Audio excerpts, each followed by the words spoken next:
অনেক দিন আগের কথা, একটি গ্রামে সুরেশ নামে একটি লোক ছিল। সে মাঠে কাজ করত এবং সেই ফসল বিক্রি করে তার জীবিকা নির্বাহ করত এবং জঙ্গলে গিয়ে কাঠ কেটে সেগুলো বিক্রি করত। এমনই এক দিনের কথা, সে কাঠ কাটার জন্য জঙ্গলে যাচ্ছিল। সে জঙ্গলের ভিতর দিয়ে হেঁটে হেঁটে যাচ্ছিল, কিন্তু তখন আরে, সামনের এই গাছটা দেখছি অনেক বড়। যাই, এই গাছটাকেই কাটি, তাহলে অনেক টাকা পাবো। শুরু করে দিয়ে এখনই কাটা, না হলে বাড়িতে যেতে পারবো না তাড়াতাড়ি। এই বলে সে কাঠ কাটা শুরু করে দেয় এবং সে অনেকগুলো কাঠ কেটে ফেলে।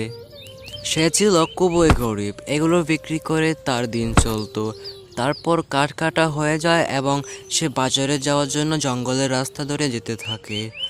অনেকক্ষণ হাঁটার পর সে বাজারে গিয়ে পৌঁছায়।